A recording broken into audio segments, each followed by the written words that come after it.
everybody. I am Mike Rains, aka Poker and Politics, and welcome to another episode of Adventures in HellwQrld. I am joined, as always, by Sarge. Hello from the internet. And the mysterious L.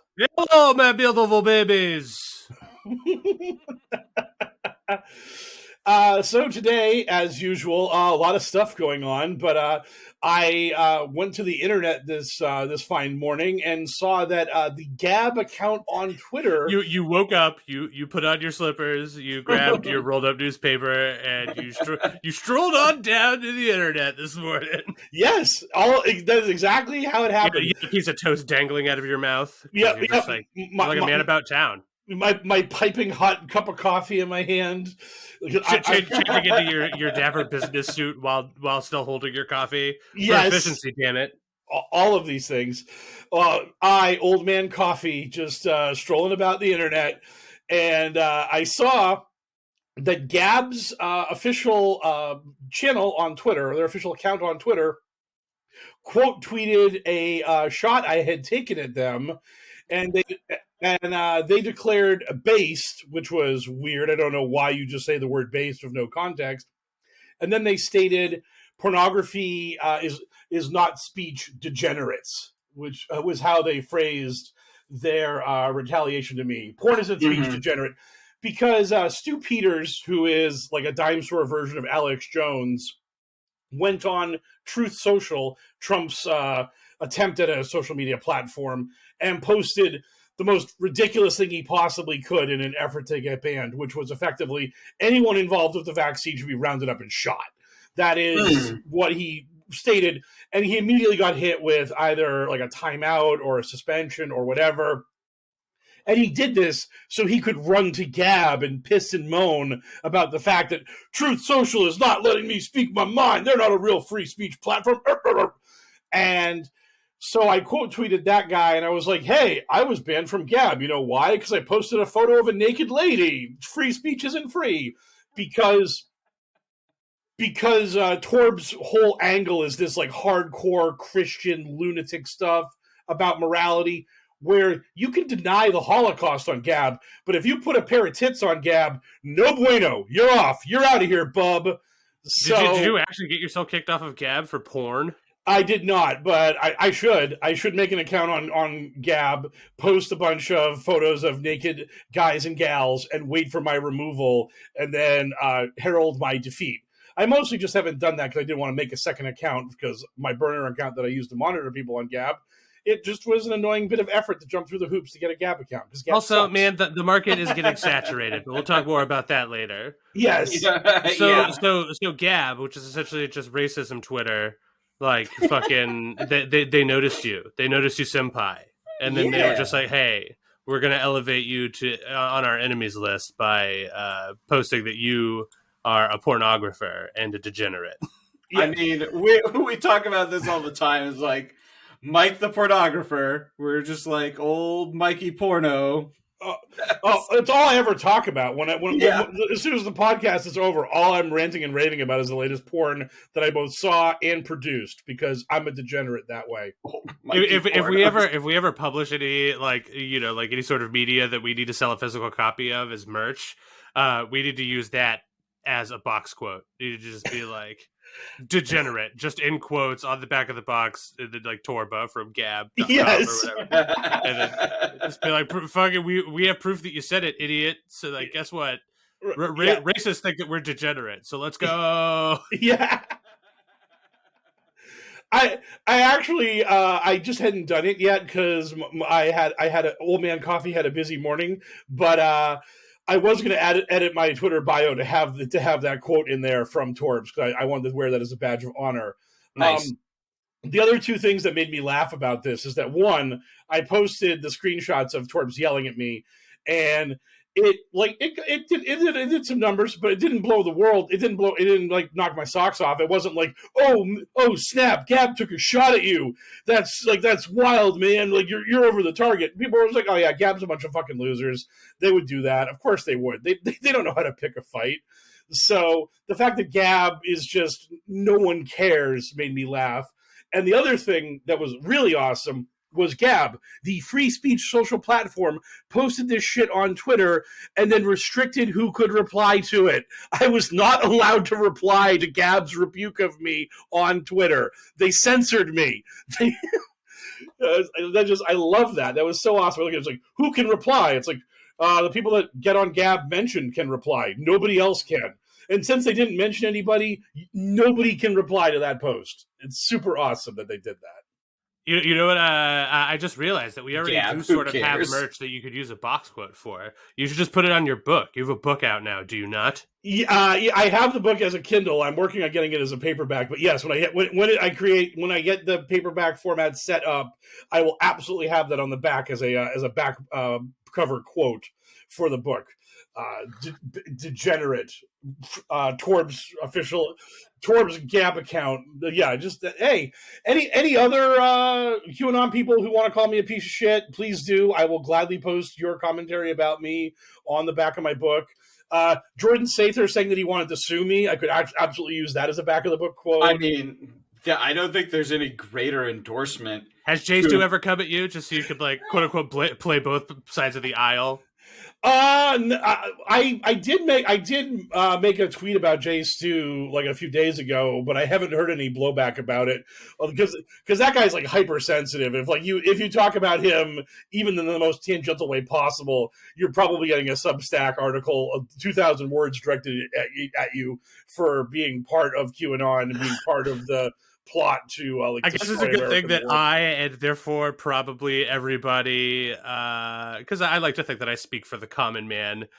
We don't really fucking know what Substack is, so who cares? It's like the people that are already deeply plugged in are going to get their, like, some of them are going to get their jimmies wrestled by Mike Raids, and it's just like the rest of the world are just like, who on a what is talking about who? Nobody cares. Yeah. That's the best part. I mean, at least on Twitter, in theory, the world could be watching, but Substack, the world is busy watching Twitter. No Substack. Like, absolutely.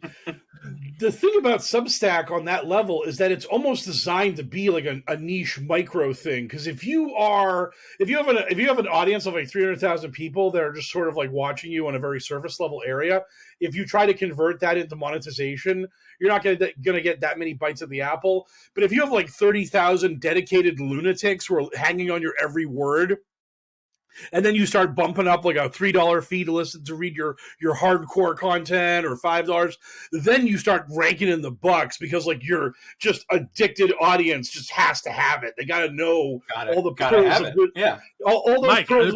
Quit discussing it to our business model about our business model. The people aren't supposed to know. Oh yeah, I'm blowing it. I'm giving this shit away for free. That's a huge mistake on my part. Yes. No, but the thing is, I mean, yes, it is a huge mistake. Wink. Exactly. Okay, well, look at this full appetizer platter before we even get to the headlines for the week. So let's quickly discuss the one last thing we wanted to talk about in the fucking amuse-bouche, which is Wendy Rogers has apparently lost her mind. Wendy Rogers has decided that no one's paying enough attention to her recently, so she decided to just go full total conspiracy nutter, QAnon, anything you want to talk about, she's in for it. She made a post about Michelle Obama and the Prime Minister of New Zealand both being men, then called Barack Obama gay.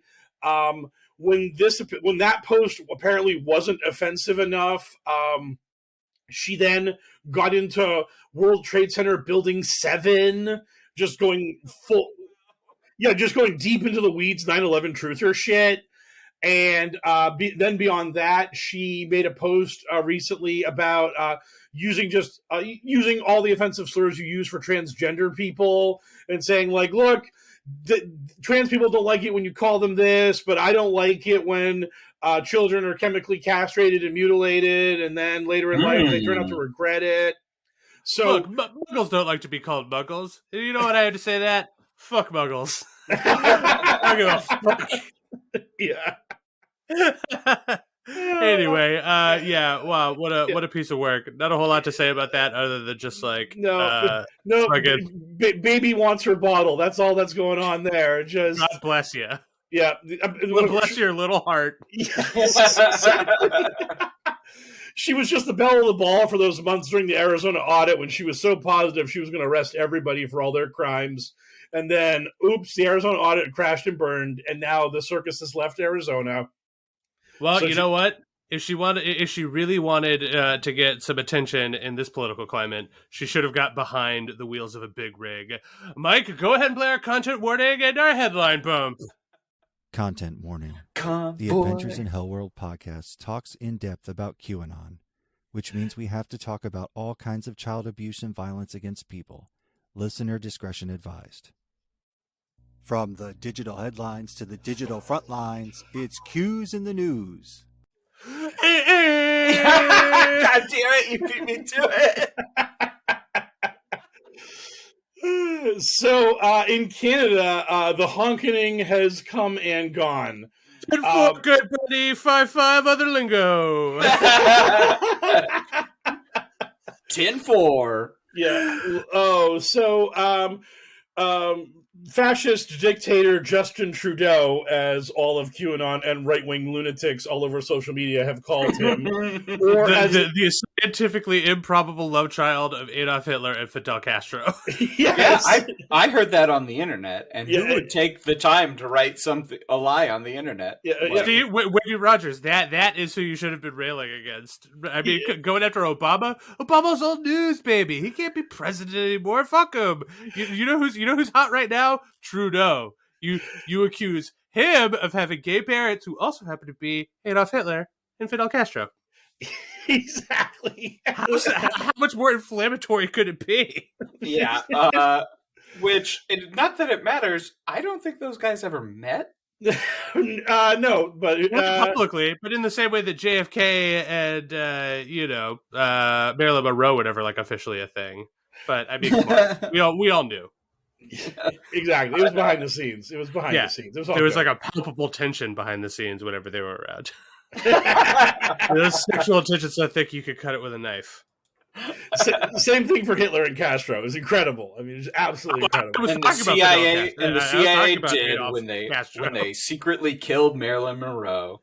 This is why we have a content warning, because we have snapped immediately into like fan fiction about two horrible dictators being in love and siring some sort of child through the miracle of science. I mean, the Germans were about that weird science shit, so this seems like this could be some sort of like steampunky mystery. Yeah, weird science. Anyway, what the hell are we supposed to be talking about? Truckers. That's right. Yeah, as the hashtag blackface Hitler was trending, Trudeau, they're just so desperate. They're like the most petulant, whiny, screamy little children imaginable. And wasn't it misspelled? Somebody pointed out it was Hitler. Right? Yes. Yeah, one of the various times when they got that hashtag trending, the bots managed to misspell it so that it came out wrong because they're so dumb. But basically, the Canadian police were like, "Look, we are going to arrest you in a couple days if you don't knock this off." And then a couple days later, they were not knocking it off. So then the police very politely started arresting all of them. It was all fun and games, but we're gonna need you to clear out here, eh? And we don't want to hear anything about it. We'll be back and we'll give you 2 days because that's the right thing to do. But after that, you better clear out of here, eh?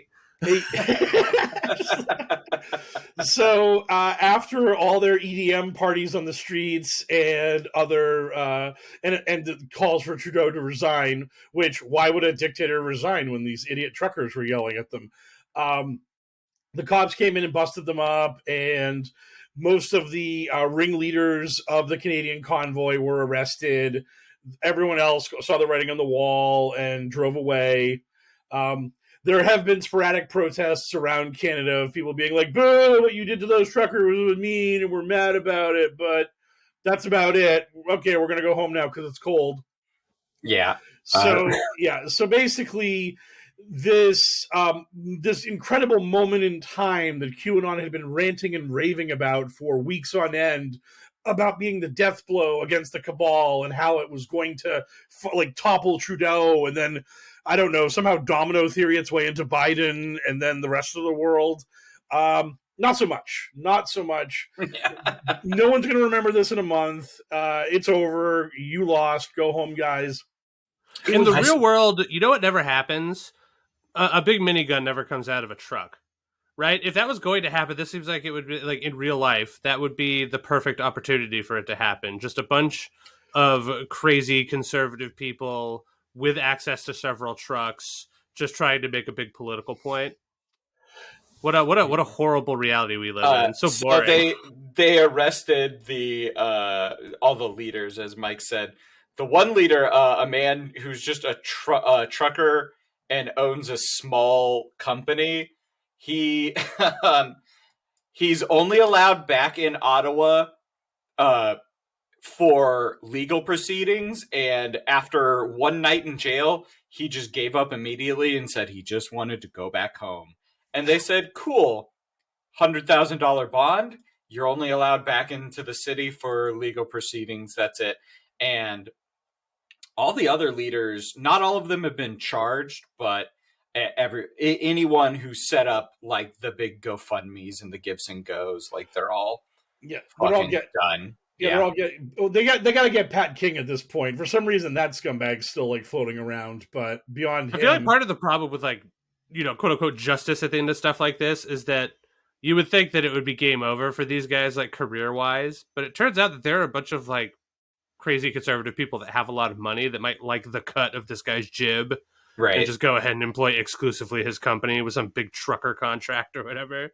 It could just be like, oh yeah, by sticking to my guns about this irrational, stupid, dangerous thing and being an asshole about it, I instead of being punished and having my money go down, I was instead rewarded and my money went up.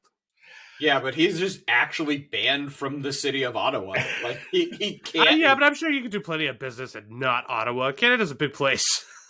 Yeah, you're not wrong. And really, are you missing out much if you can't go to Ottawa? I mean, really, if you've seen like one snow-covered Canadian hellscape... Ottawans, sound off. Oh yeah. Hey, take that, Ottawa! Boom, knocking you down. That was a call for a. I don't understand. You know, you better pull your head out of your ass, bud.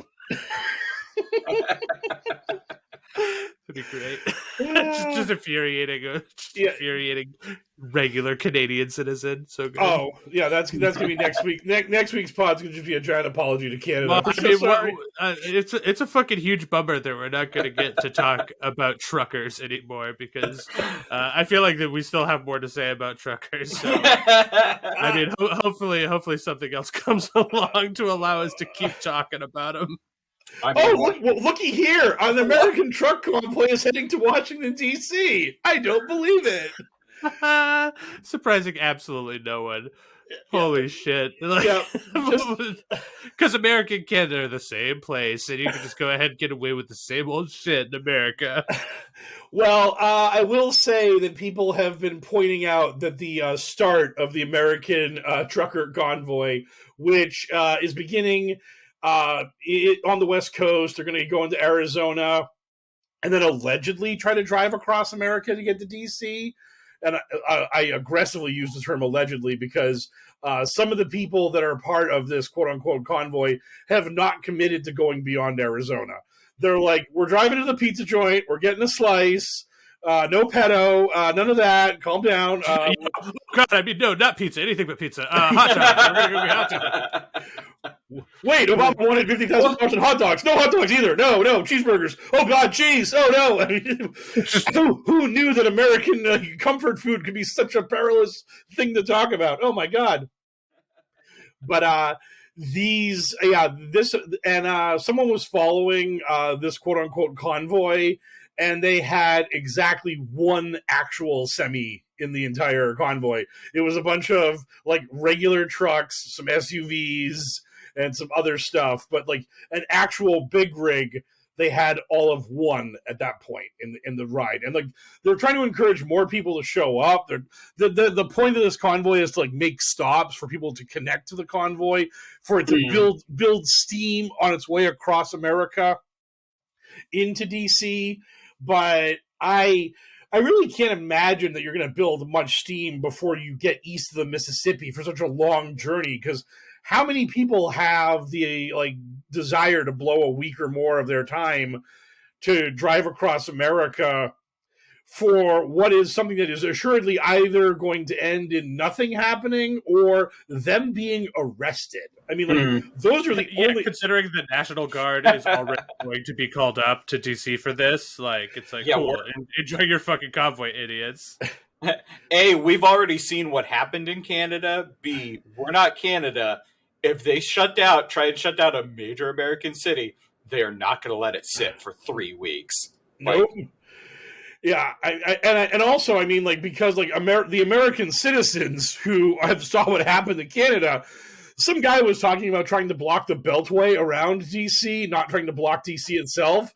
And it was like, if you tried to block the Beltway, the actual, like, just civilians in that area would tear your truck piece by piece apart.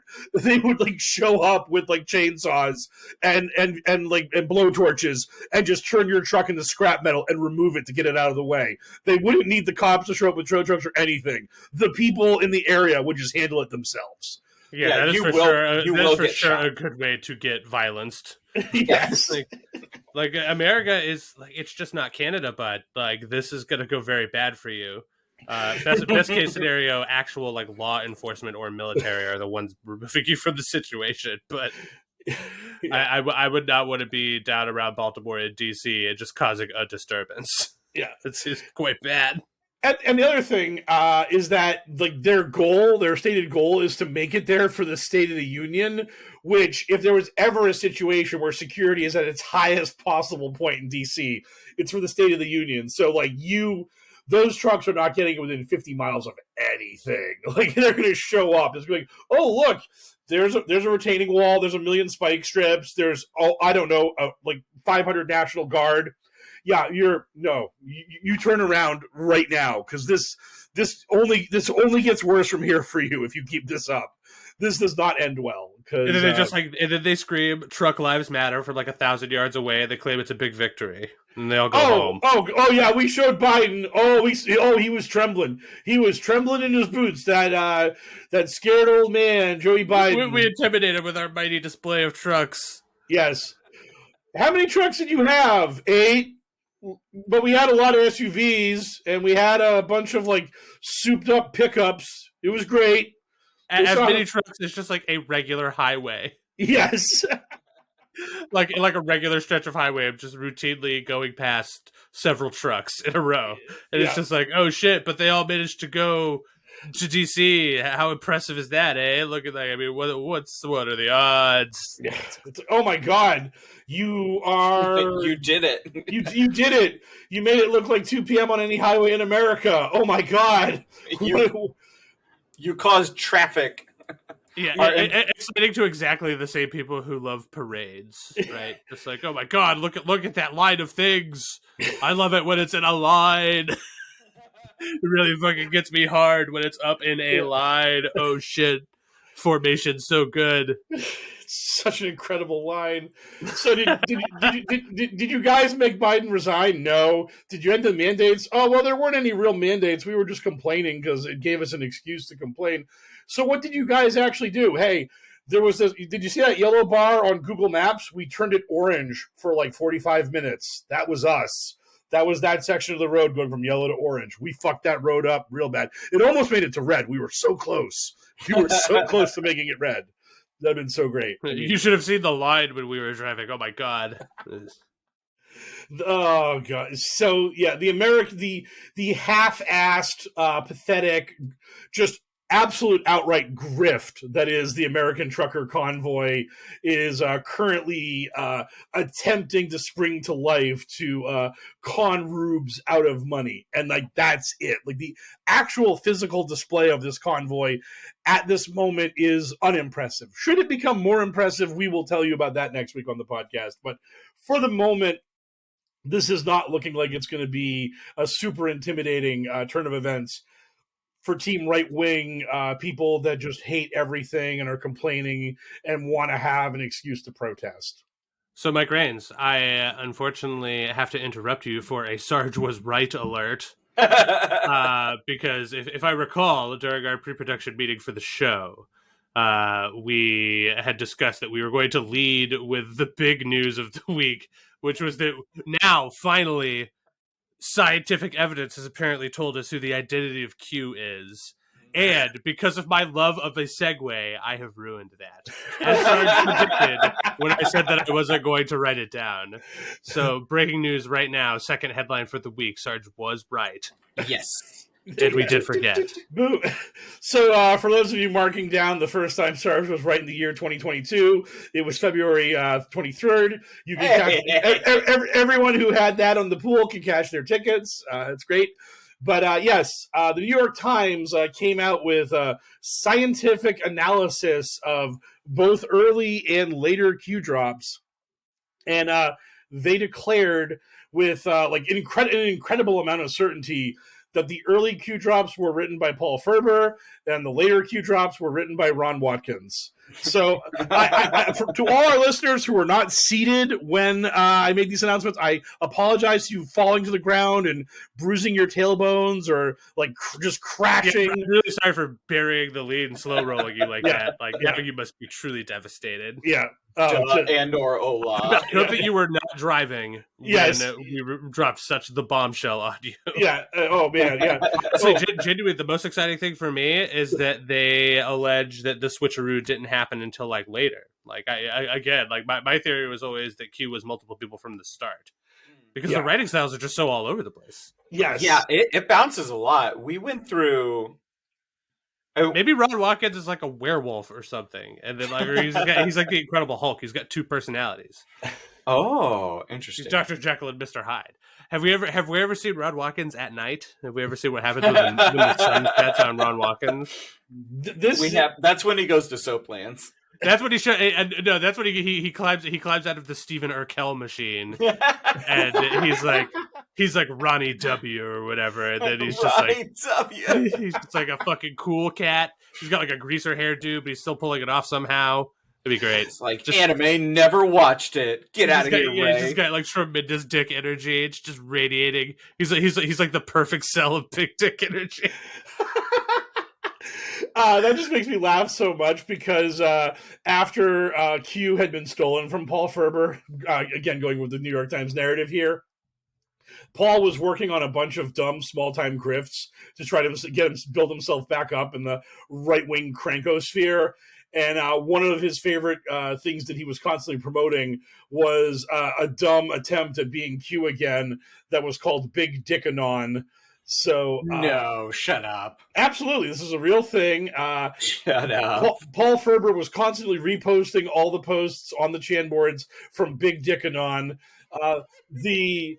Wow, what a rich tapestry. What was the story of Big Dickanon?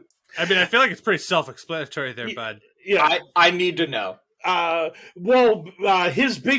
big swing from Big Dickanon was that the Three Gorges Dam in China was going to just collapse any day now, and that was his big thing that was going to trigger the prophecy. Once that dam went down, the Chi-Com government would be just absolutely incapable of handling the groundswell of protests and riots and social upheaval that would come from that, and then blah blah blah. Whatever the Big Dickanon version of the Great Awakening was, the Great Coming, I have no idea, but something was going to happen that was going to then result in the good guys winning after the dam collapsed. And because no one gave a shit about this, and everyone was like, Paul, calm down, just go in the corner and relax. Your attempt to be Q again is sad. It's just sad. So we're all going to pretend this never happened, except for left-wing trolls like the Adventures in HellwQrld podcast who are now talking about Big Dickanon. So yeah, for your sake, just let it go. So also, for what it's worth, only 1/3 of the Adventures in Hellworld podcast is currently talking about this guy. The other two, I feel like, have made it pretty clear that we didn't know he existed until right now. I knew of him from the documentary and like other like pods that have covered the history of QAnon, but I constantly forget about him. Also, think of the timeline where we could have been adventures in big dicking, like. Oh dear God! How are you ever going to monetize that? Yeah. At some point, like the reason behind us making the show is to be entertaining, informative, and then eventually sell out in that order. Like, No, I don't know about the rest of you guys, but Big number Richard's 3, Adventures. sell out. That sounds like a carnival. That sounds like a traveling carnival. It's monetizable. You gave me a challenge, sir, and I met it. It's monetizable in the same way that a traveling carnival setup is, which is to say that, yes, I'm sure it makes money, but at what cost? Do you remember those Big Johnson shirts from back in the day? I do remember the Big Johnson shirts. I'm not sure if I remember Big Johnson, but I do remember shirts from a local business in an area I used to live in about people proudly saying that they grow grass or whatever. Like... I just remember it must have been the late 90s. Everywhere you looked, there were shirts as Big Johnson just had a nerdy guy on it doing something like firefighting or working on a truck. That was like having intercourse with several women. Yes. Yeah. And this was like right after all the co-ed naked X things had come and gone, like after that t-shirt craze had died. Mm-hmm. Yeah. Where was it in relation to, remember when the Looney Tunes went sort of like hardcore there in the mid-90s, where suddenly it was like Tweety Bird peeing on a thing? It was, I think, before that, but right after all the Calvin Klein knockoffs, where it was like Darth Vader instead of Calvin Klein. Was Backstreet back yet? Ooh, hard to say. Or was Backstreet still out? And we were just waiting for somebody to bring it back? I think it was No Diggity, and maybe they were going to bag it up. Oh, that's Blackstreet. That was Blackstreet. Yes, that is a different type of street altogether. Oh God, I have a question for Sarge. Was Big Richard's Adventure the carnival where the main character from Nightmare Alley went to at the start of the movie? Was that group before he took his mentalist gig somewhere else in New York? No, Big Richard's Adventure would have been something probably from like Baby's Day Out movie or something. One of those awful movies where the babies can talk. Big Richard's it's Johnny Knoxville's next amusement park movie. They're gonna give him another shot after Adventure Park or whatever it was called. Didn't work out for him. So maybe it's for the best that we didn't like. So. Certainly the New York Times has decided, using this type of science, apparently, that these people are Q. In theory, that should be a big headline, but the fact that their suspect is just the people that we have always thought it was. Yeah. Makes it sort of hard to be too excited about. Like, we've been talking about this exact theory of, it started with this one guy and then Rod stole it, and now it was him. And now it's dead because Rod is trying to be more visible publicly. If you go back in our pod, I think I actually said is like our editorial opinion, if we have one, that Paul Ferver was Q and then Ron stole it and then Ron was Q. Where exactly that happened, now kind of hard to pinpoint. I think we were still doing drops when we were talking about it. So. We definitely were. Yeah. So instead, we just decided to talk about an assortment of random bullshit during that time. But I guess it is... So, like, did you look into this article, Mike? How reliable is this science? Well, the science is basically, like, tracking speech patterns and how these two guys talked and then comparing their use of language with cues. A mathematical approach known as stylometry. I'm probably horrifyingly butchered that word. And stylometry. Yeah. And so they claim that this is potentially a new form of science. And The Swiss team said their accuracy rate was 93%, and the French team said that they pin Watkins and Ferber's writings to be at 98% likely that they were both Q. And this same kind of thing did a study of a book that J.K. Rowling had written under a pen name, and they figured, and it was like, nope, this is J.K. Rowling's writing. We know what she writes. We know how she writes. This is her. She's just trying to hide it. And the FBI also used this kind of data to show that Ted Kaczynski was the Unabomber from the manifestos the Unabomber had written. So this is a form of analysis that has been used in the past to get results. Exactly how concrete those results are, your mileage may vary. Paul Ferber came out with a Substack reply to this, where he was like, this is all bullshit. I'm not Q. It's all lies. By the way, Q's incredible. I have a book out about how awesome Q is. Please buy my book. He's so sexy. I heard he had a real big dick. Oh, yeah. Exactly. I heard that guy has a big penis. Oh, these people need to be more humble, like our good friend Mike Rains. I believe earlier I threw to him asking him if he had a book out, and he just said yes, but it's not in paperback yet. And then he didn't say the name of it. It was incredible. He's the most humble writer that ever lived, so you definitely should not buy his book, which is why we're just not going to tell you the name of it. No. Why don't we definitely shouldn't add to the outro reel that you can find Mike's book wherever you can find it, but don't say the name. Don't worry about that. Okay. It's definitely not. It's like much like Andrew Garfield. It is definitely not doing that thing. Yeah. Wink.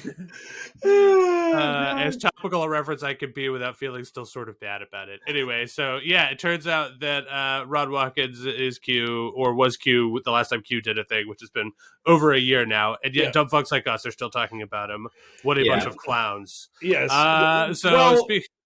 What I was going to say is Ron went to the governor of Arizona and did that surety bond thing we had talked about in previous episodes, where he was like, hey, we're filing a claim against the governor of our Arizona for not defending the border against illegal immigration because he's a bad person and we don't like him. So Ron's trying to antagonize the actual Republican Party of Arizona on top of everybody else, so he can enjoy his 4% at the polls come the Republican primary, because that's about where your political career is going to go, Ron. It's going to go real well for you. It's a bold move, Cotton. Let's see if that works out. Yeah, because if I was, I don't know, running for office as a Republican in a state, you know what I want to do with the Republican governor? Spit in his eye. I wouldn't seek his endorsement or try to get that guy on my good side. Maybe show up at a rally with him. Have him give me a shout out. No. I want to be like, yo, guy that's basically the head of my political party in the state that I'm in. Fuck you, buddy. How you like them apples? This is a bold, solid political move by me, Ron Watkins. Me, smart. Where was all this material about Ron Watkins' actual political ambitions back when we were riffing on Nightmare Alley instead of when I was trying to segue into our next headline? You were like, hey, right before you segue, instead, let me do my tight 2 on Ron Watkins being a dumb fuck. And I was just like, man, we had, it felt like it had wound down. How you were just sitting on that when you had it in your back pocket? No, I had completely forgotten about it until we got to that point of the conversation. And I'm like, oh, right, Ron did a really dumb thing recently. So, yeah. So, sort of like how we all forgot to talk about how Rod was Q. Yes. Again. Yeah. I mean, it sounds like this article really covered it and nailed it down, but just everyone that cares was already like, yeah, we know. He said it on the dumb documentary, and then it just couldn't have been anyone else before that. So A, we know, and B, it doesn't matter because they fucked off, and it's clear that they're not it's clear who the potential players were, but the impact is more important than the person ever was. So who Absolutely. gives a shit? Yeah. But that's always been actually our stance on the podcast. Although, like everybody, we had an opinion on who the identity was, and it turns out it's pretty spot on. Yeah. According to this science, but I will allow to validate me until better science invalidates that science. Exactly. Are we ready to talk about war? War! Yeah. I hear it never changes. Yeah. Yes, I am totally okay with talking about some war. I don't want to set the world on fire. Oh, and we just got copyright struck. Yeah. Oh, damn it. Oh, no.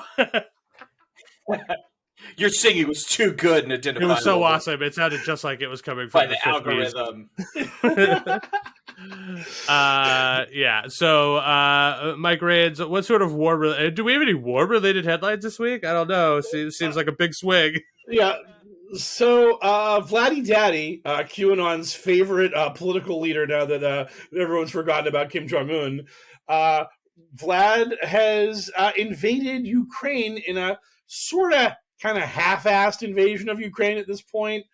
Basically, he's gone into the eastern sections of Ukraine to Donetsk and Luhansk, which I probably butchered both of those, but I gave it a try.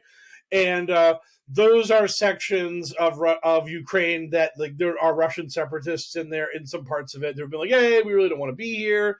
We want to be in Russia, blah, blah, blah. And Biden and the West has said, well, the Russians were going to try to stage some false flags in order to justify going in. And then, like, a week later, basically, the Russians were like, hey, the Ukrainians are, like, shelling these poor Russian separatists. We must pour our army over the border to save them. And then they did that, and then Vlad signed a piece of paper that says that Russia recognizes this section of the Ukraine, wants to be part of Russia. So now it is no takesies backsies. That's just the way this works. And the rest of the world is like, nope, fuck you, you assholes. And so that is where we currently stand, with Russia nibbling on the fringes of Ukraine. And our esteemed former president, Donald Trump, who was very tough on Russia, if you listen to anyone who kisses Trump's ass and likes to gaslight people, has come out and declared that what Putin did to be a genius move and very savvy, because that's what you do when a geopolitical rival who has competing interests against you violates international law and attempts to start a war. You commend them for their excellent gamesmanship.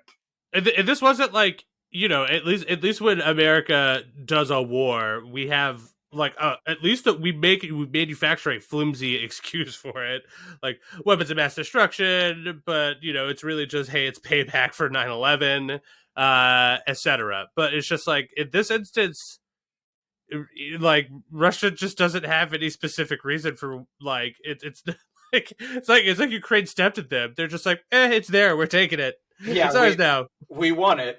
Yeah. I made this. Yeah, exactly. Like, and we can't get enough of, like, we keep fucking this hot Ukraine, and we just can't help ourselves. Yeah, we just have to grab a piece of Ukraine, and that's just the way this is going to work out.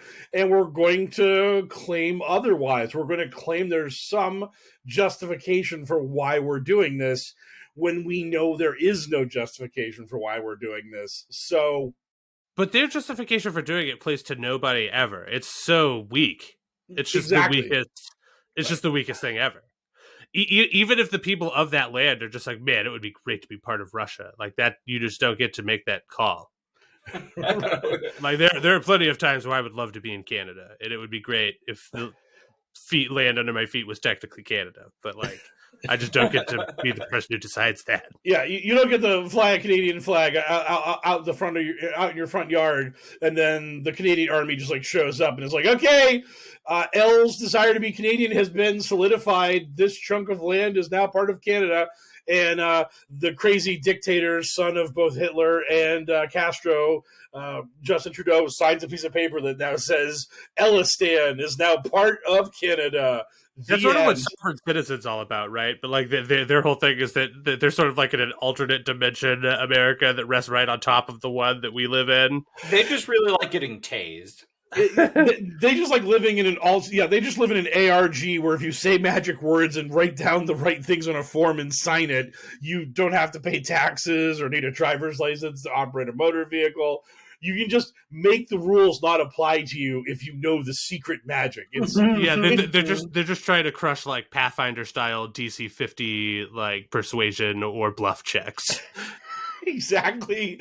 It's like Mormonism, but instead of like a new form of Christianity, it's just a new way to interpret the law.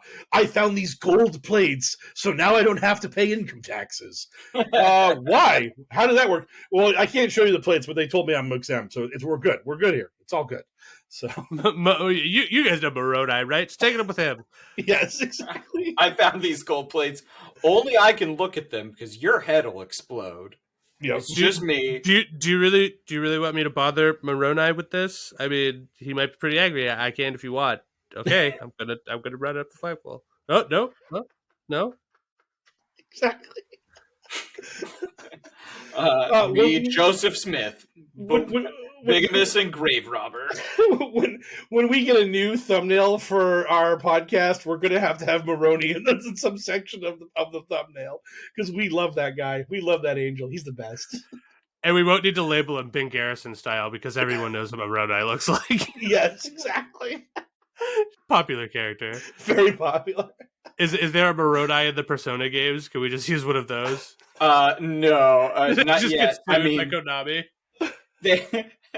They do have a bunch of angels and like Christian demons, but if it's not Moroni, I don't fucks with it. Exactly. Sorry, I'll write him a letter. I'll get in touch today.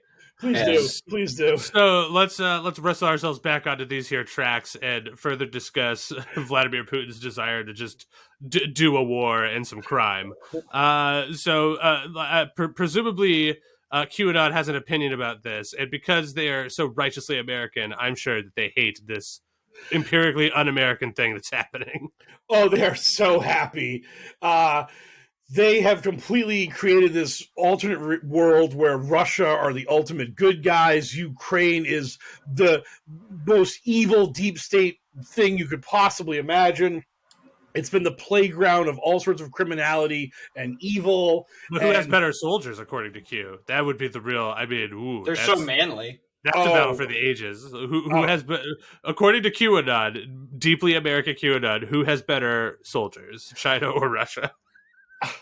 That's tough because there's been this circulating video package of a Chinese military commercial followed by a Russian military commercial followed by a horrible American military commercial, and it's so funny because the Chinese and the Russian ones are just this schlocky Michael Bay bullshit with glistening abs, and the Russian one is just literally all these guys that it looked like they just had one guy walk by the camera and then they just like they just copied him and put him in the rest of the room.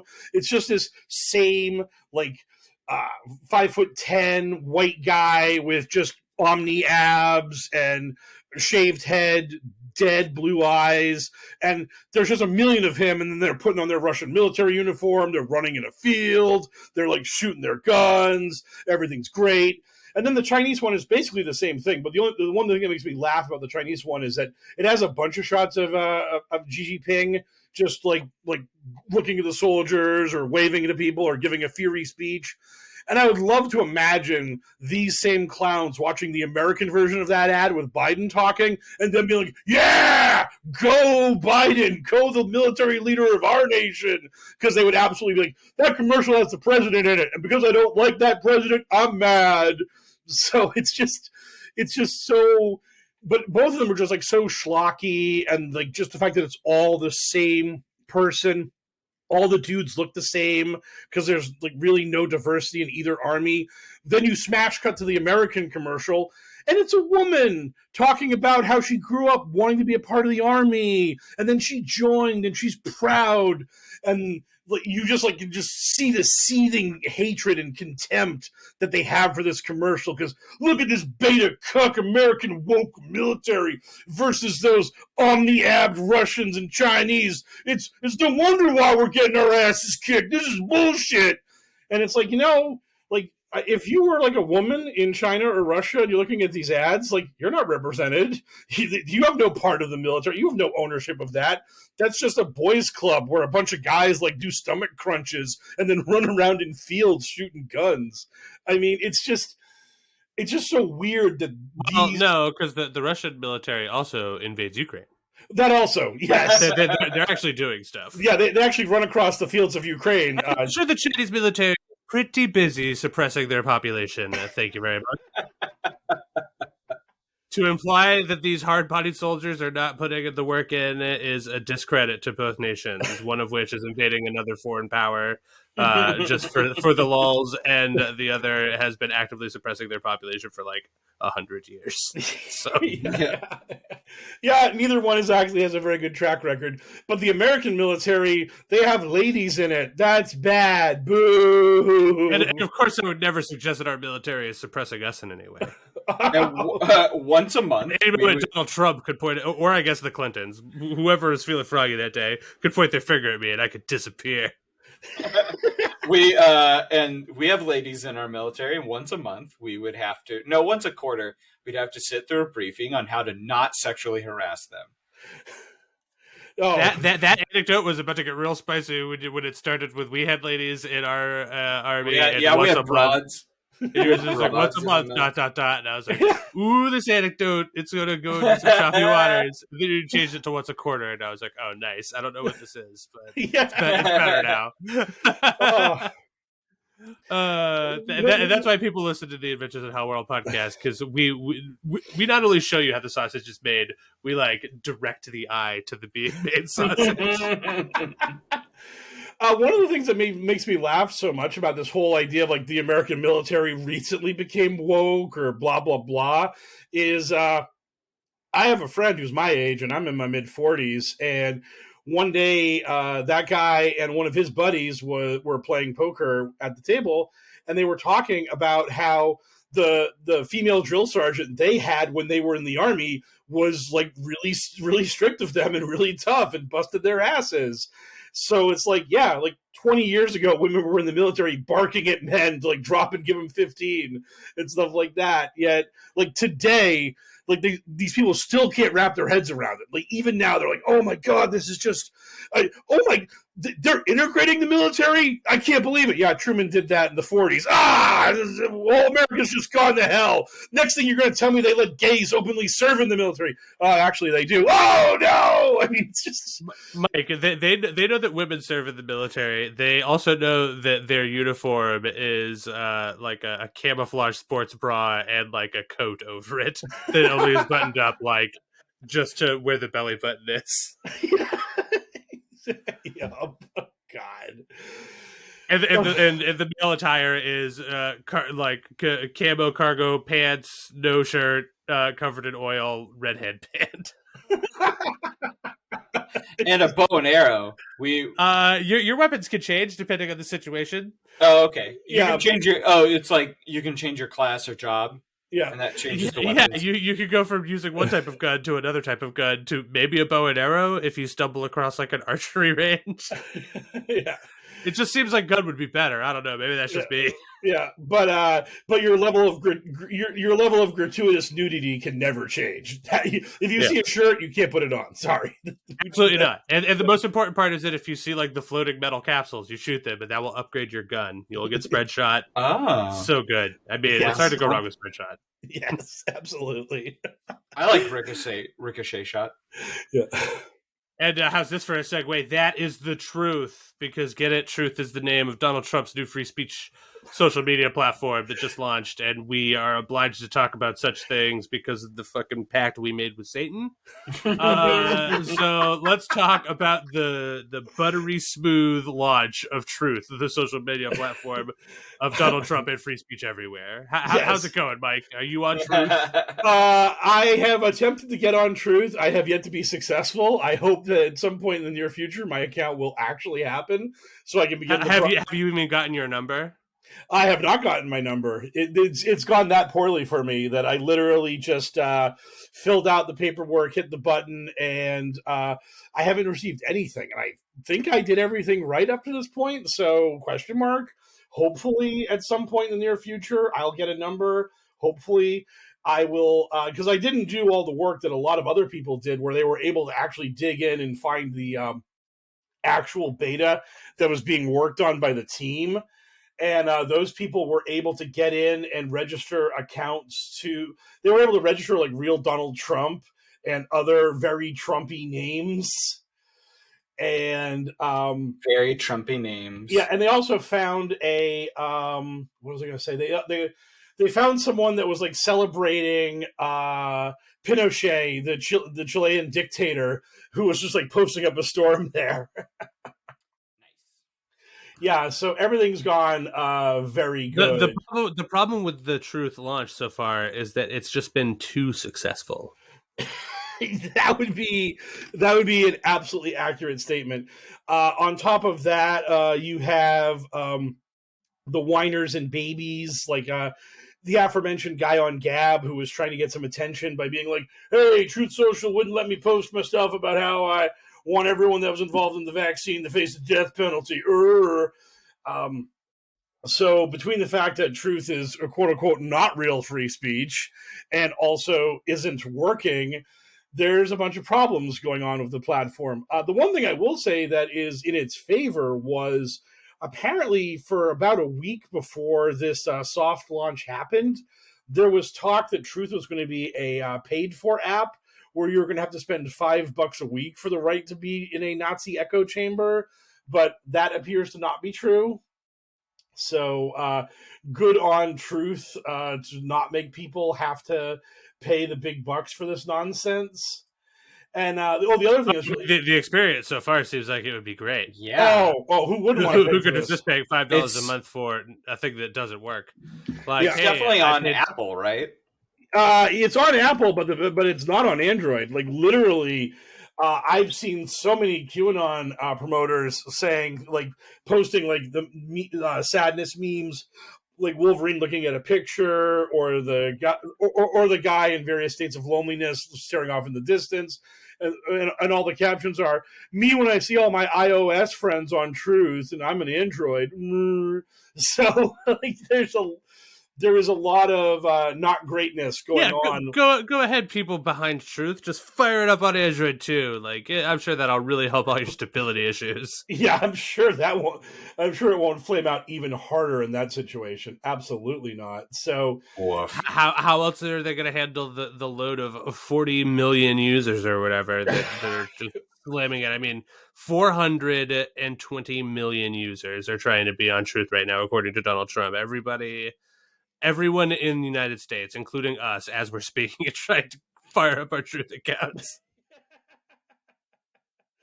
Yeah, there's nothing anyone wants more than the Truth, in the sense that the Truth is a poorly working social media platform that has been done like a million other times in the form of Parler and Gab and Telegram. But this one is actually affiliated with Trump, right?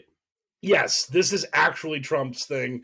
They, Don Jr. posted on Twitter what was quote unquote the first post on Truth from Trump. And it was basically just, "Hey, everybody, it's your favorite president. Join me on Truth Social. Glean. So, give me your Bitcoin or whatever money is on the internet." I've been hearing so much good talk about these apes. I want the apes. Give me your apes. I just want to grift harder because I do not think I can get elected again. Oh god! I like that people keep trying to tell Trump that the internet is an easy way for him to make money off of his name, and because he's just like a dumb old man, he couldn't wrap his head around it. He was like, "It just doesn't make any sense to me. How do I make any money off of this internet thing?" And people are just like, "So many ways." Yeah, it's so easy. There's just like the easiest one is merch. But then if we put them in your echo chamber, like they have to just give you money directly. Yeah, it's like if you're already famous, making money on the internet should just be easy peasy. Yeah, I mean, like he could literally just sign his name off to all kinds of scams and just get even more money. But for some reason, this seems to be something that he is incapable of pulling off. I mean, the man who gave us Trump University and Trump Steaks, unable to make a buck off something, like, so weird. I don't believe it. Trump was just waiting for Right Now to launch because he knew the New York Times was going to prove once and for all that he was never Q. Remember when some people thought that they were getting the word from on high itself? It was pretty funny. Those people, they're just like, oh yeah, I'm sure that's what the president or anyone even remotely close to the president has time to be doing this, like Q-LARP bullshit. Look, we got a publicly available picture of this pin. Actually, I actually have seen a few QAnon people talking about how, like, now that Trump has a platform again, he could finally make the "My fellow Americans, the storm is upon us" post, even though Q very much specified to look towards Twitter for that post. There are people who are just willing to fudge the numbers a little to allow Trump to declare the storm is upon us via Truth Social. It needs to be on Twitter because I know for a fact that Twitter has the Rock People's eyebrow gif, which is going to accompany the post, so people really know. Oh man! So it's just a shit show. It's not working. No, and it's not available on Android, which a lot of the cuckoos use. Yeah. It's I love Mike's just confirmation of these facts. Yeah, it's fucking terrible. It's an absolute shit show. I mean, there's nothing good to say about it because it doesn't have an audience. It doesn't work. And hilariously, the funniest part about it was that our boy Torbs, like when Truth launched, he was like, "I'm proud of President Trump for launching this thing and striking a blow against the tech oligarchs of Silicon Valley. Hurrah!" And then, like 5 hours later, he's like, "Oh yeah, Truth Social sucks. I knew it was gonna flat crash and burn. Fuck that place." And then he immediately posted that Stu Peters thing about, "I got banned for speaking truth on truth," and blah blah blah. He just couldn't wait. He was just chomping at the bit to be able to kick Trump when he was down when this thing crashed and burned. It was just like, you know what might have helped with their fucking platform issues? Probably some people from Silicon Valley. I'm just gonna throw that out there. maybe there's a reason. Those guys like money. Yeah, maybe there's a reason why that tends to be a place where a lot of people get their talent from. So, I don't know. It's so weird. Hey, why would you go to the people who know how to do this shit to try to find people who know how to do this shit? I mean, I can't wait until they just try to make their own like Confederate internet or whatever. It just doesn't work. Confederate internet. That's like literally all fucking. That's all they talk about on Gab is the quote unquote the parallel economy. They're just always talking about how we're going to create our own like PayPal, our own like Craigslist, our own like everything the normies use. We're going to create Nazi version of it, and that's how we're going to like win the Great War between normies and Nazis. And it's like, I don't actually think you guys can do any of this. No, that seems like, I mean, they're just setting themselves up to constantly be playing catch up with people that just have significantly more capital than them. just a touch. We're gonna make our own Twitter like after Twitter's already been a thing for like fucking 15 years, and then finally we'll strike. Yes. And now they're just like, oh shit, we have to start working on a TikTok too? What is this? Anyway. What's the Nazi version of a flossing dance? I leave that question up to you, the listener, while I implore Mike Rains to play our question mailbag bump. And I will do that rather than to dare answer that question. Our listeners got questions. We got answers. It's time for Q&A. So we open with Paste or Pat C with a Twitter bird emoji also on their profile that asks, can we set up a petition to recognize Queen Ramona as our rightful new world leader? If you don't know who Queen Ramona is, she is a lunatic QAnon promoter who has declared herself to be the sovereign ruler of Canada. This obviously has come into a little bit of contact with reality, given the fact that everybody in the QAnon universe has been ranting and raving about Justin Trudeau being the sovereign leader of Canada and also a very bad person. So the Queen... So is she like claiming Canada by birthright? Yes, that's pretty much her shtick, is that she is like, I'm the rightful Queen of Canada, this nation is mine by birthright, and you all need to acknowledge and accept this. I'm not crazy, right? Like cuck liberals do not have this sort of phenomenon in their sphere, right? People that are like detached from reality in this kind of way. Like at least not in earnest. Like, you know, I feel like Vermin Supreme is probably a pretty liberal dude, but that's a different kind of weird that this is. That's like performance art, and this is like either a bizarre mental illness thing or a grift or some intersection of the two. Yeah. I don't know of any leftists who actually work this angle where they're like, by divine right, I am actually the ruler of France. I am like the direct descendant of Napoleon, and because these governments were illegitimately elected, I am supreme ruler of this nation. I don't know. Also support trans rights. Yes. That would be so great.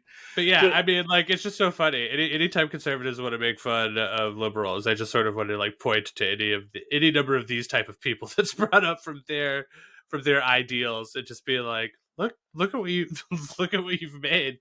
You should feel ashamed for this. You should be ashamed of yourself. Canada belongs to the people. No one woman could own all of Canada. So what's her narrative? How did she get banished to regular people? When did her powers as Queen of Canada awaken? That her origin story about why she is queen now, I have never delved that deep into it, because she was basically small potatoes for a really long period of time.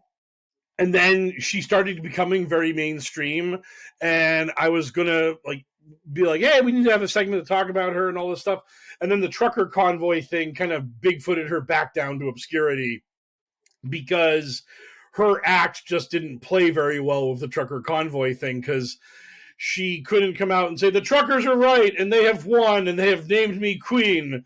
Because the truckers were like, who are you? We're not working for some weird lady to declare herself monarch. We want Trudeau to resign so the right-wing parties in Canada can take over the government. We didn't sign up for your weird version of QAnon grift. It doesn't get more right-wing than me, darling.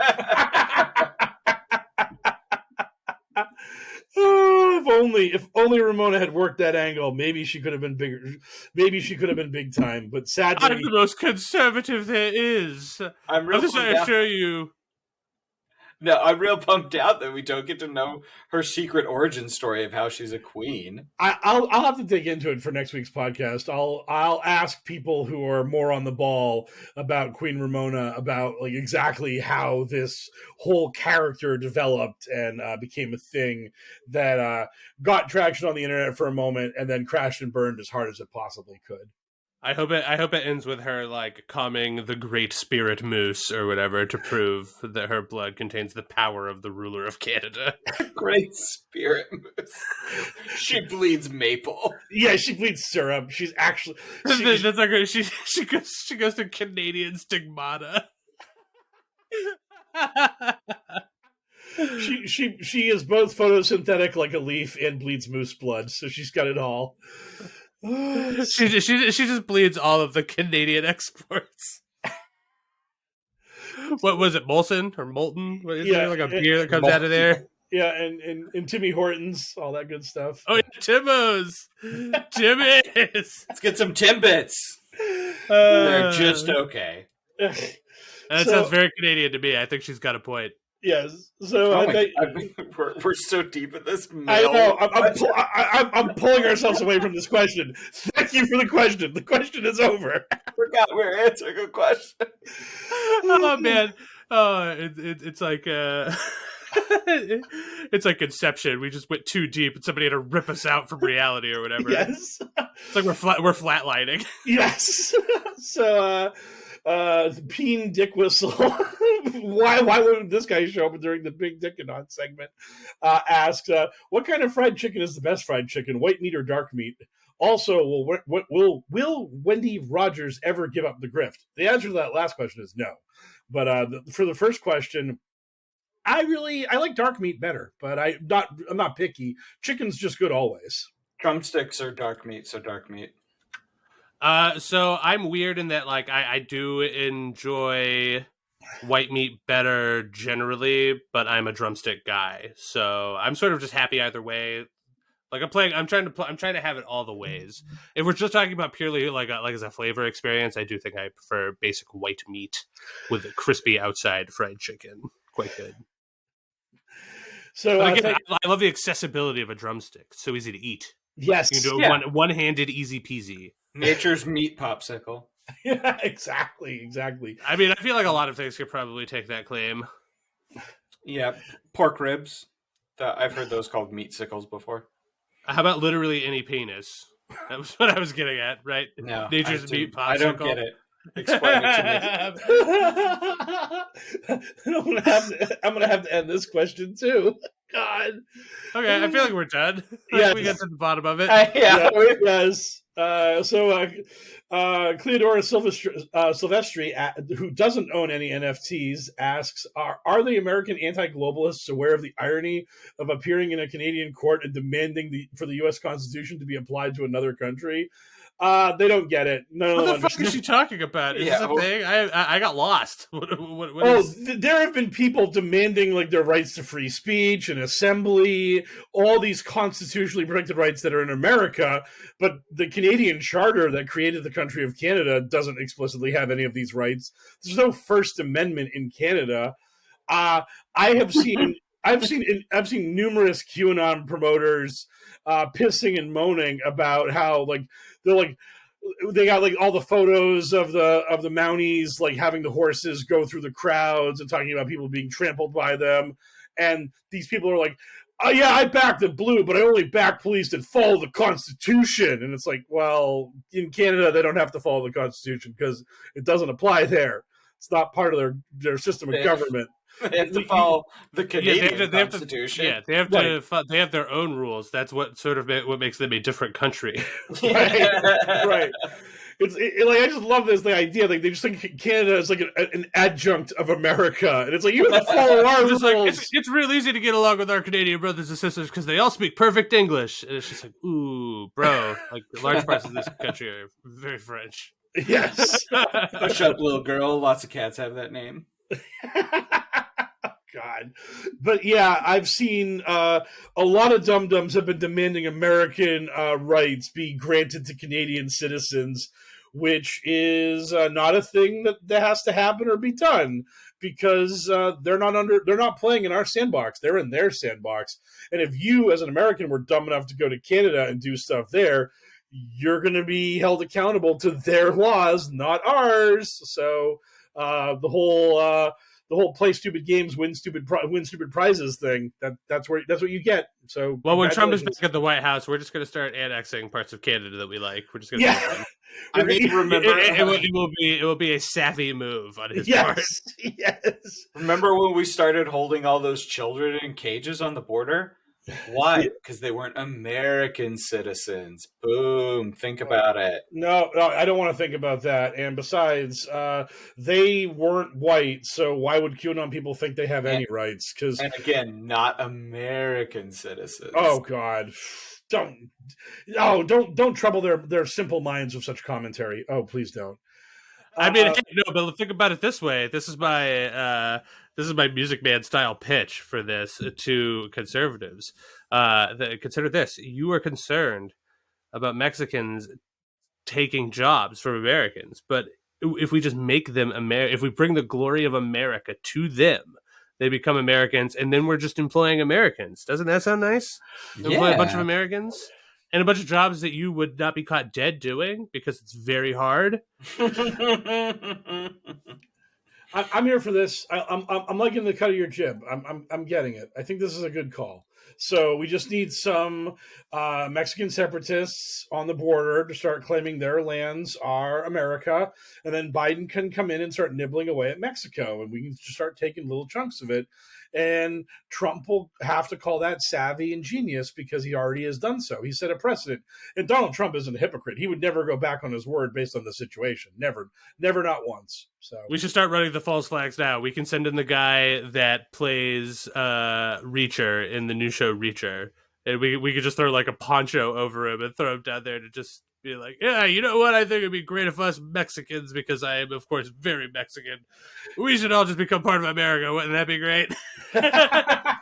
Exactly.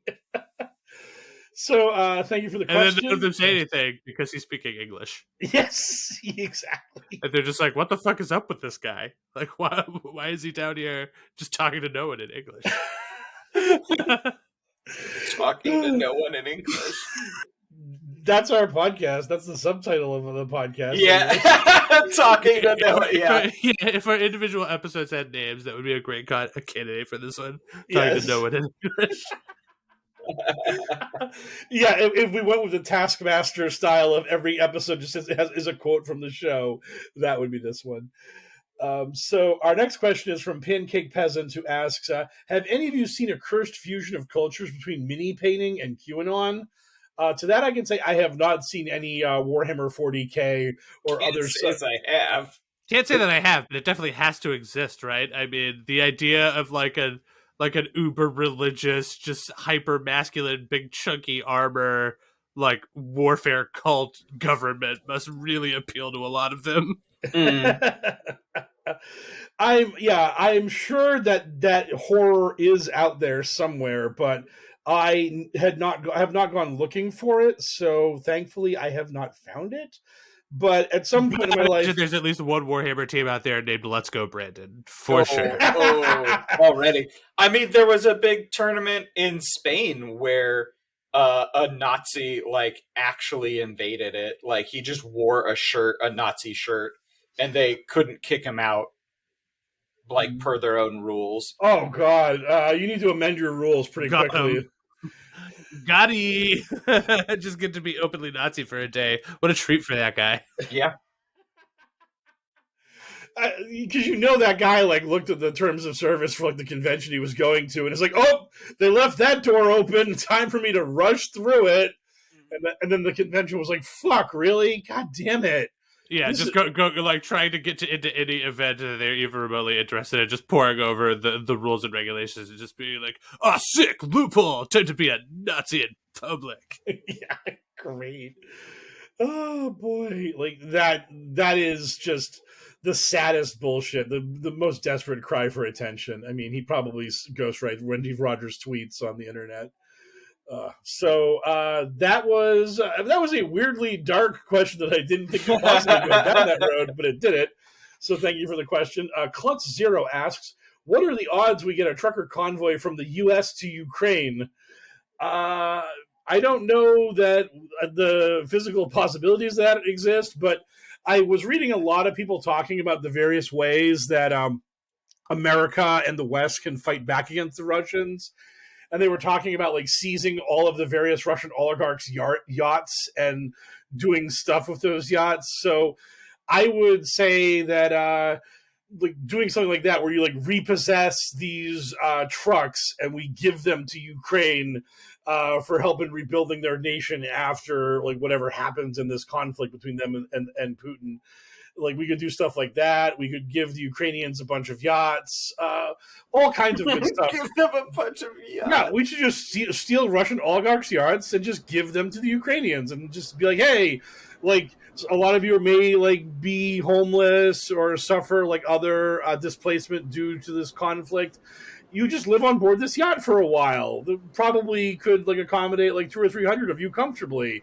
So you can just live on this Russian oligarch's yacht, which he no longer owns because we're taking their shit. Wait, a yacht that accommodates 200 or 300 people? What sort of insane yacht is this? It's like a cruise ship. Yeah, I've seen a bunch of these yachts are like 150 footers. I mean, I'm just spitballing here. I'm not sure that it's 200 or 300 people. My God, hey, let's go for it. I mean, that's quite the yacht. It's like a Carnival Cruise over here.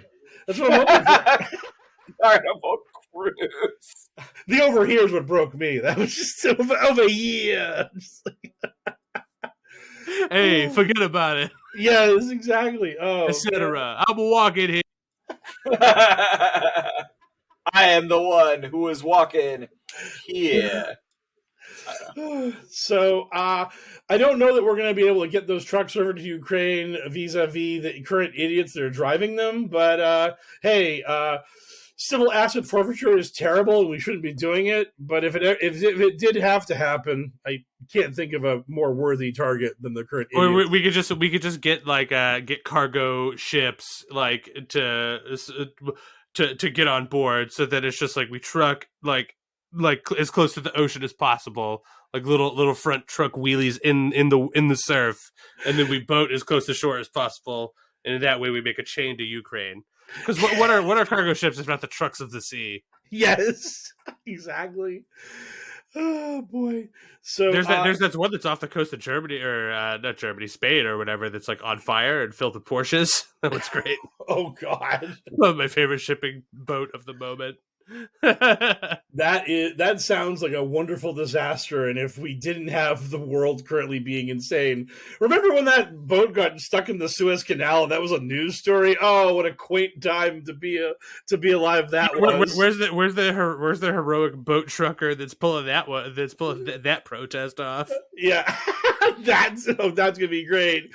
Some new end the mandates and blocking the Suez again. Woo! That'd be awesome. I feel like somebody would probably put a violent end to that person. Oh yeah, that guy. It's not going to go well for that guy. That's going to end real poorly. Yeah, that would be some poor engagement on that one. Yeah. Anyway, any more questions? We got a couple more. The nerdy horror fan asks, was Putin's plan all along, like a lot of people think? Did he make America divided and weak, push the white supremacists and weirdos to the surface, watch the chaos unfold, then try to invade Ukraine because his puppet isn't in place anymore? That's a lot to think about. I would think that what probably actually happened was Putin was very happy that Trump won. He was very happy that he was like inflaming the American right. But Putin probably thought Trump was going to win re-election because like American presidents like always win re-election. It was like 1992 was the last time an American president didn't win re-election. That was a long time ago. So he's like, yeah, Trump's a moron. He could potentially fuck this up, but Bush was a moron and he won re-election. So Biden's milquetoast, my boy will be in there, and then bing, bang, boom, I'll get this done. He'll roll over for me on Ukraine. And then Biden wins, and Putin's just like, fuck, I wanted to take Ukraine, but now this guy's in. Fuck it, I'll do it anyways. Let's go for it. So, see, I'm not even convinced that Putin, like that, this Ukraine invasion really had anything to do with whatever designs Russia had on getting Trump in the White House. It just seems sort of likely to me that maybe Russia was interested in getting Trump into the White House. What is going on over there? We doing pills? Yeah. I knocked a bottle of pills. I knocked my bottle of vitamin D pills off my counter. You're doing some incredible pill-related Foley work over there. Bing bong, bing bong, bong. Yeah. Like it was like right in front of the mic. It was so crisp and clear.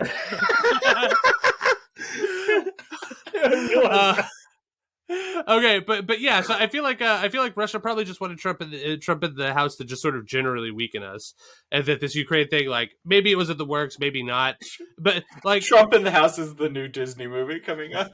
Yeah, because honestly, I just don't think the response is very much different either way, right? Like America can't get away with doing nothing. So they would just be like, we're going to levy sanctions and tell you that we really don't like you.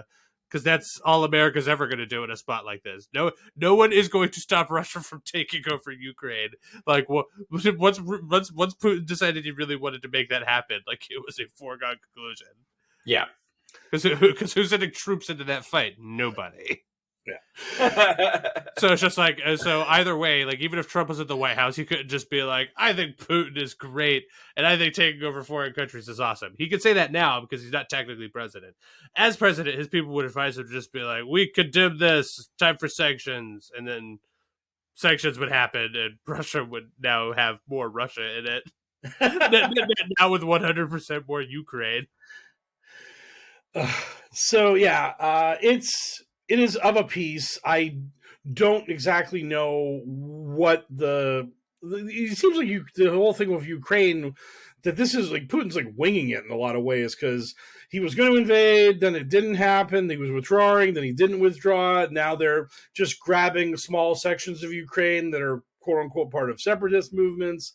So it doesn't really feel like there's a very like cogent plan across the board here for the Russian invasion. So how this turns out is going to be interesting, to say the least. The last question is Reverend Xenofax says, judging by his rambling speech, Vladdy Daddy has a Saddy.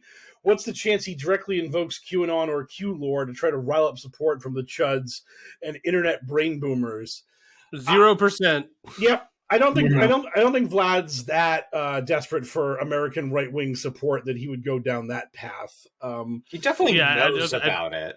Sure, but I don't think he gives a fuck about it, because it's like it is a sadly a global phenomenon at this point, but it is really centralized in America for the most part, and diplomatically, a lot of America's hands are tied in a lot of ways to what's going on here. He doesn't need a ton of support for this maneuver. If he needed support for this maneuver, he wouldn't have tried it. Yeah, he's doing what he's doing now because he knows he can get away with it. Yeah, pretty much. And that's going to be the issue here, is just how much does he try to take of Ukraine, and what level of pushback from the West involving these sanctions and all that kind of stuff. How much pushback makes him decide, okay, I don't want all of Ukraine? Or, I mean, the fact that the more of Ukraine he tries to take, the more actual fighting has to happen, and that's just bad for all sides. Like when you have, I sort of feel like people are forgetting that he did a dry run of this like a few years ago. Like, he did this in Georgia. He did this in Crimea. I mean, nation thinks about joining NATO. Russia invades that nation. This threatens to, so that NATO backs off, and then they do. Like wash, rinse, repeat. Yeah, this is a recurring theme in Russia and its neighboring nations. It's why Poland is currently buying every gun they can get their hands on, because Poland's been down this road before. I mean, so they know what it's like to be next door to Russia, and it ain't good. So yeah. So and then of course our final question, as always, is what are you guys looking forward to? So bunch of video games are out. The big 1.5 update came out for Cyberpunk, and my girlfriend asked me to wait to play Horizon until she's around, so I don't get to play it as much. So I've been back into Cyberpunk. I was saying in our chat that I was like, man, it looks so good and it's running so smooth, and then immediately it crashed after I sent that message. So I am still looking forward to it. It is a bunch of fun, but it's still Cyberpunk. They've reworked a bunch of things, and I just love that world so much. So I'm looking forward to getting more back into it, as weird as that is to say. Yeah. I don't know exactly what I have planned for the rest of my day today, but I'm just sort of excited for the day today, because currently it is temperature-wise 65, and then as the evening goes on, it is going to cool down back to 20. So it's just today's this weird, random, high spiking, just feel good spring weather, 60-degree day that will transition into a more regular for February winter night. And that vibe has sort of got me excited to be doing stuff today. I'm not sure what that stuff is going to be. Yeah, I was out and about this morning, and it was oh wow, it's spring. This is really awesome. I was definitely a big fan of just good for you. Yeah, it was just awesome to have warmth this time of year. Oh, never you worry. We're supposed to be getting bad weather this weekend. Oh, I know. We're gonna get we're up to a foot of snow on Friday. It's so crazy. It's spring back to winter. Boom. so wild. Piggybacking off what Sarge said, I'm looking forward to more Horizon Forbidden West, because I loved Horizon Zero Dawn, and I have been playing, and I'm very happy. So this game has been excellent so far, and I'm just going to be addicted until I am done playing the game, and then I'll be sad the game is over. That's basically it. So, yeah, but it's everything I've wanted. It's better than Cats. I want to see it again and again. All of those dumb quotes and stupidity. Better than Cats. Yes. So that's that's what I'm looking forward to. And just what a bunch of fucking nerds on this podcast. Oh, you nerds, the biggest of nerds. You know it. What a couple of nerds. Well, on that note, it's time for us to stealthily stalk robot dinosaurs our way out of HellwQrld for the week. Thank you, everybody, so much for enjoying the show. I hope you've enjoyed it if you made it this far, and for supporting what we do. The easiest way to continue to support what we do or enhance the support for what we do is to tell a friend or leave a 5-star review wherever you get your podcast from. Give us a thumbs up or whatever other button they want to click that makes you say, I think this is good. If you've got a little bit of money and you'd like to support the show using that money, you can do so by visiting patreon.com/pokerpolitics. Anyone who is donating at our Patreon at the $5 and above tier gets access to a suite of bonus content, over 40 hours of which is available currently, including series such as Kabbalan and What We Do Out of Shadows. Also, and I mentioned this a couple of times, here's the big payoff. You can also support Mr. Mike Raines by buying his book, which is available currently on the Kindle. What's up with your book, Mr. Mike Raines? My book is Exposing Q. It's pretty much the if you went through my Q is always wrong thread on Twitter, if you listen to the podcast in its early days with these two guys where we were going over the drops, it's the vast meat of the book is just going over all of the really dumb things Q said over the course of his time on the internet. And then after he left, how the movement struggled to continue moving on without their alleged leader, because as I explained in the book, like pretty much halfway through the QDrops, he goes from being a leader to being a cheerleader, who's just like, hey guys, everything's going great. Watch Hannity. Yay. Q. So it's just watching Q like fall from being the guy that was like planning the sabotage of North Korean nuclear test sites to being, hey, check out Hannity. It's really funny. And I just think that like so many people think that like, oh, it's so mysterious. Oh, the cryptic messages of Q, and what do they really mean? And it's like, no, you read it. It's just plain English. He's just a dum-dum who gets so many things wrong. That's basically what the book's about. It's just it's like that South Park episode where they flashed across the screen. This is what Mormons really believe. Like that. That's Scientology, right? Scientology, right? This is what QAnon actually is like following. This is their idiot leader. This is how dumb he is. That's my goal with what I'm trying to do here. And one more time, what's the name of that one? Exposing Q. Exposing Q by Mike Raines. You can find it on Kindle, and you better believe that we will continue to talk about it and tell you about it when it becomes available physically in meat space, so that you can get your chunky phalanges on it. Meat space. Chunky phalanges. Oh yeah, that's the way we do it here in HellwQrld. Hey, but if that's not your speed, if you don't like that, or at the very least you don't want to put your money towards that, but you're like, man, I have this money, but I'd really love to do some good with it, and I don't want to give it to these guys because they keep talking about my phalanges. You can go ahead and give that money to love146.org. They're an organization whose vision is the end of child trafficking and exploitation, which, as I pointed out before, is a thing that Q seems to be about, but never really seems to do anything about. So fuck those clowns and give your money to love146.org to actually put a dent in it. Thanks again, as always, to DJ Minimal Effort for the use of our opening theme song. It is a cool bop, and that guy is still too cool for social media, so there's no way for you, the listener, to thank him, but I, the podcast presenter, will do so. Our buddy Frosty, you can reach at FrostyVO on Twitter. He is the voice of Q when we need it, but you recognize him better as the voice of all of our drops and our content warning. And pretty much anytime we need a voice aside from ours to do a thing, we rely on Frosty. So find him on Twitter at FrostyVO. If you can't get enough of myself and Sarge, we have a pop media spinoff program called Bingewordy. That's BINGEWORDY. And you can find us on Twitter at Bingewordy if you'd like to check out our side project podcast. So, over another successful episode of the Adventures of HellwQrld podcast, I have been your host, HellwQrld, joined as always by our host, HellwQrld Sarge, and our expert in all things QAnon crazy, Mr. Mike Raines. Good speed, Patriots!